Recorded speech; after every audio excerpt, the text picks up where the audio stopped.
I get your take on Steve Bannon this weekend, saying the GOP could lose 40 House seats over Epstein. I mean, I don't know if you saw this Epstein thing as being the thing that just completely implodes the Republican Party, but he said they could lose dozens of seats in the 2026 midterms. He said, you're going to lose 10% of the MAGA movement. If we lose 10% of the MAGA movement right now, we're going to lose 40 seats in 26. He said they don't even have to steal it, which they're going to try to do in 28. Oh, are we? Yeah. Because they're going to sit there and go, they've disheartened the hardest core populist nation that's always been who governs us. So, Rachel, talk a little bit about this, how this Epstein thing is just not going away and is splintering their base. Yeah, and there's so many horrible things, right? So, like, my joy at the Epstein meltdown is prefaced by the fact that we're in a really bad spot in this country, and we need to, clutch every straw that pops up. And so, let me talk about why this is so bad for them, okay? This is a core QAnon, MAGA, early, Trump cult, core belief system that Democrats are a bunch of Hollywood pedos and have, in their mind, there's going to be all these Democratic celebrities, basically, on this Epstein list. So they've built, part of, one stool of their cult, election fraud, and the other one is this cover-up of Jeffrey Epstein, okay? So it's not just, the other stuff, okay, you can take their health care, you can take their hospital in rural America, you can, deport their abula, whatever, right? But at the end of the day, when you're violating their underlying core belief system, it's a problem for you. And so, Bannon's not wrong. This is I've studied MAGA for a living. I've watched them absorb everything Trump has ever done, okay, and just normalize it almost immediately. And this is not going over well. There is an actual fissure that has emerged that seems to be growing. It doesn't seem to be shrinking.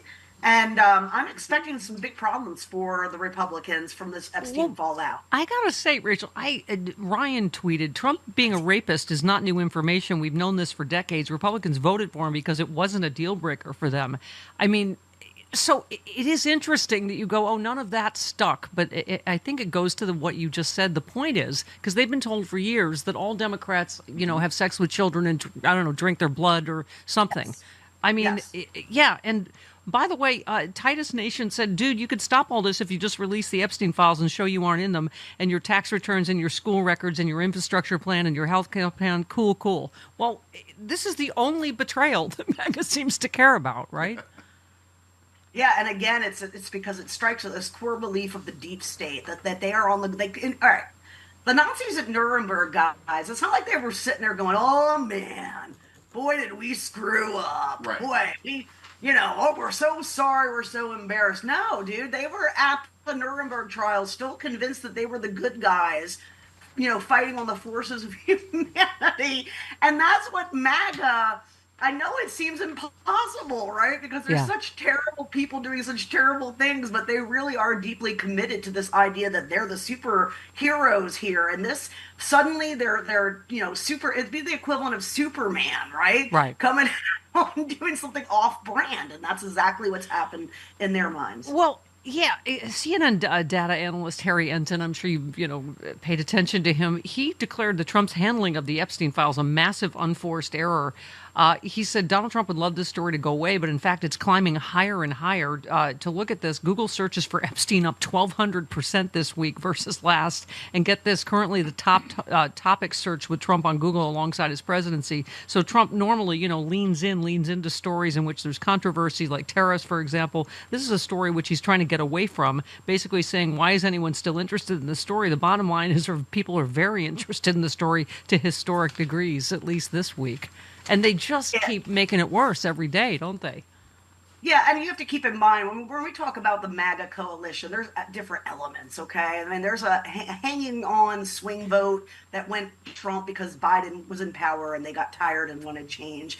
There's, a part of the party infrastructure part, the Charlie Kirks of the world. And then there's these new people that they activated by a conspiracy theory, right? And those are the people that Steve Bannon's worried about. And he should be worried about them because they have had their innocence shattered by the idea that Kash Patel and Don Bongino You could see them the Yeah. first day trying to rationalize, well, if it's coming from Dan, though, it's got to be true, right? Like, and now Trump's tried to flip it, like you said. He always leans into everything, Right. except for this, right? He's Right. trying to get as far away from it as he can, and they are seeing for the first time. I know it's amazing, right? Given that he's a mugshot, and he's a serial rapist, but they are seeing for the first time that Donald Trump may not be honest, okay? And Well, that has really shattered their worldview. Lincoln Project said, it's like we were saying, Donald Trump can't get his story straight. First, the Epstein files were on Pam Bondi's desk. Then they didn't exist. Now they do exist, but they're fake and written by Obama and Hillary, and nobody cares about them except Trump can't stop posting about them. Did we get that right? I mean, this latest, he thinks that's red meat, to throw out like, oh, Hillary, we're circling back to Hillary again, right? No doubt, no doubt. I mean, here's the thing for Donald Trump is that the fact is that either one of two things are true. There is no Epstein list, and frankly, since I'm like Spock like rationality, I'm pretty sure there isn't some like list with all of his people that ever went and Right. got child porn, right? But that's never gonna. America's never gonna buy that. Right? And then the other theory of like why would you do this given the political cost of hiding this information?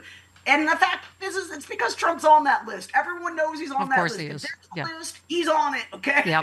So let me ask you, in light of what you always say, and you just because you said if you want to know why we lost in 24, look no further than our failure to run a negative campaign focused on Trump's dangerous plans for America. You always talk about that. So to me, we got to take this Epstein ball and run with it, right? Yes. Because you said too awfully the carefully constructed rational arguments on the left meet a grisly fate at the polls, where voters are instead swayed by Republican candidates hawking anger, fear, and resentment. Only when Democrats are handed an overwhelmingly motivational issue, you mentioned Roe v. Wade, have they found a way to counter this. Well, I mean, we got to fight the way they fight, right? And Yeah, and even when they had that rogue bone in their mouth, they dropped it after 22 because they believed, oh, nobody cares about that anymore. Well, frankly, most of the electorate never even knew about it, okay? We can still see this in polling. Like this, we know that Republican Supreme Court justices killed Roe and that abortion access has been curtailed in red states. People who live in red states will find that shit out the first time they show up to ER. Can't do that. Can't drop the S-bomb. Sorry. That's okay. We'll find that out the first Right.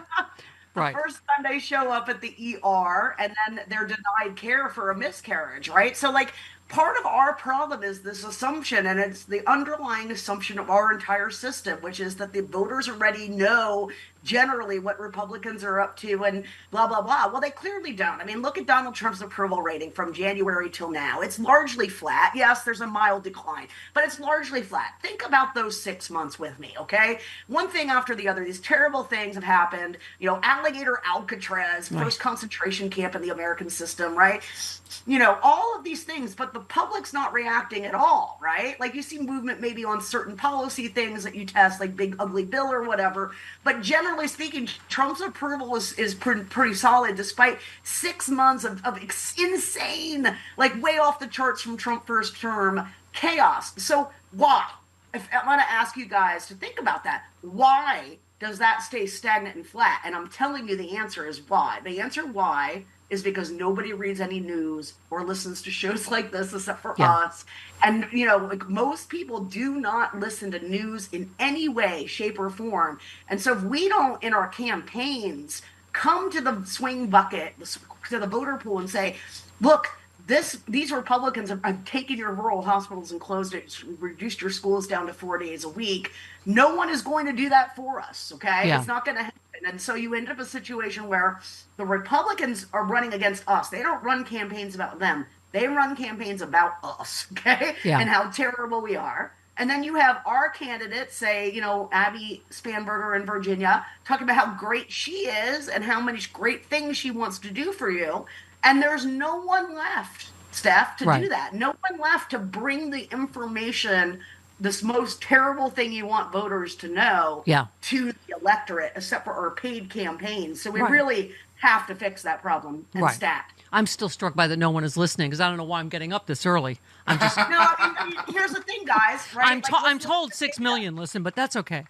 It's a big number. It's a big number, but it's still only 2% of the I get American it. No, I get Exactly. it. Right? So, like, Well- media hates hearing that because of that, but like, and that's why it's hard for us to understand it, because Yeah. we're spending all day. We know who Mike Johnson is and Mike Pence and No, all no, these people. absolutely. Just can't But let understand me- that other people don't do that. Yeah, Rachel, let me ask you though quickly because I don't, I know you are on polling, but obviously Gallup has new polling on immigration, which apparently was his big winning issue, right? I mean, Americans hate Trump's immigration policy. 35% approve, 62% disapproval.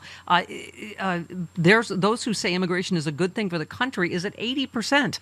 I mean, an all-time high. So what do you take from those? That, I mean, clearly are people having the same reaction we're having to this horror show? Some people are, and some people are celebrating it and begging for more. So, not Yeah. just some people, like a significant chunk of the MAGA voting coalition, 30 or 40 million of them, really have the position that all people who are quote unquote here illegally, which for them means anybody who's not a naturalized citizen or on an H-1B visa, should go, right? And so, with immigration, here's the thing: the question wording and what it's asking about are very sensitive to framing effects. So it's hard to say exactly where the public is, because we get these conflicting data when we ask people. Pollsters have been asking about mass deportations, and I've seen numbers that are close to 60% in support, right? So you wonder, like, okay, how can they like support it like that? And then in a follow-up question, you ask about some of the techniques he's using, and they're like, oh no, don't do that. Right. Like, and that's because Americans always want something in theory, right? We want a deficit closed. We want the budget deficit closed. Yeah. But in practice, to do that, we have to take Social Security, Medicare, Medicaid, or defense and significantly cut it. So when you get down to that, people are like, oh no, don't do that. Right? So, even Republicans, right? So that's, in theory, that he's starting to lose some public support for sure. That's why I thought it was important to your tweet about Medicaid, or Blue Sky, excuse me. You said, contrary to GOP lies, quote-unquote illegals account for about 0.4% of Medicaid spending and can't use Medicaid aside from when they have a heart attack, get shot, or smashed. Without Medicaid to charge, hospitals have to choose between letting people die or eating the cost themselves. So, I mean, that's something I think we keep having to keep mentioning, because they just keep lying. As they always do, by saying, oh, they're taking all your Medicaid. They are not eligible for Medicaid benefits, like you say, unless in case of an emergency. And yet, if you asked MAGA world, in the right wing, that world that gets exposed to their propaganda, then Trump is saving $40 billion by kicking illegals off Medicaid. And they repeat it as a fact, right? So, like, it's so hard to break through on that when you've got somebody willing to lie, not just like one big lie, but multiple big lies. And then you have this other system that's confused even amongst itself as to what posture it should take in response. Yeah. Right? Well, Rachel, they've been running this play forever. Brown people are taking your stuff, right? It's a different version of it. I mean, let me just go to, just before we go, 3 of your tweets, you said the upcoming pain from Trump's big ugly bill will hit the red states the hardest. You also said, I feel like people aren't hearing me. We've had 4,000-year floods in 4 different states last week, and Trump's passed budget completely defunds NOAA's Severe Storm Research Lab. Climate change is making severe storms both more common and more intense. So will this big ugly bill and their disastrous response in Texas move the needle, do you think? It won't, but it could be just, I'm sorry to say this because we're talking about human life, but it's probably going to be just one of many disasters that are going to stack up here. And what you're highlighting there, I wrote over the weekend on the cycle, is it cuts that I've not heard much media attention on. And it's stunning, frankly, because what it does is it takes our entire federal bureaucracy, looks for anything with the word climate change in it, and defunded it. Okay, Yeah. So we're going into this hurricane season with a NOAA and NWS, National Weather Service, that not only had cuts from DOGE that affected the Texas issues, okay, and plus failure to spend $70,000 $70,000 on a warning system. 70,000. That's all it would have taken. But with the big ugly bill cuts, guys, that's what this article is about. The big ugly bill guts all of our nation's storm forecasting capabilities. Okay, and we're in a period where climate change is going to produce 1,000-year floods multiple times a week, right? So it doesn't take a lot of genius to do the math. And then, of course, the area that's going to get hit the worst is the areas that are in that Gulf Coast area because they have both hurricanes and severe storm tornado threats. So it's bad. Your final warning, don't forget, it was the people clinging to norms, hoping Republicans would return to sanity that put us here at the brink of authoritarianism. There's no time left for naivete. We are in the fight of our lives, Rachel, and I am happy to have you with us. Now that you've been jingled, don't be a stranger. Oh, I'm so happy to be jingled, and I promise I will say poopy next time. Yay! And be sure to subscribe to The Cycle on Substack. It's wonderful. Yeah, fantastic. Yes. And the book is Hit 'em Where It Hurts. That's we right. love you, Rachel. Well, this is all too familiar to me, right? You wake up with a scratchy throat, congestion, maybe a runny nose or a cough. You know your body. You know you're getting sick. So your choices are you tough it out, you get sick, take time off from work, hope the doctor can see you this month, right? Wait 2 hours at urgent care, sit in a room full of other sick people, or you can open your medical emergency kit just like mine. I just match my symptoms to the doctor recommended prescription, start on the right meds, and I nip it in the bud right now. This is not a first aid kit. It comes with doctor prescribed meds to treat dozens of common and serious medical issues, strong antibiotics for infections of all types, strep throat, pneumonia, UTIs, bronchitis, and a lot more. Plus, a doctor's easy guide so you know exactly what to take and when. No waiting to see the doctor, no waiting at the pharmacy. All my meds are right here in my kit. Every home should have at least one medical emergency kit. Order yours online in just minutes. Your kit will be rushed to your door. Get $45 off at urgentcarekit.com/Stephanie. The promo code is Stephanie. Don't forget promo code Stephanie at urgentcarekit.com/Stephanie.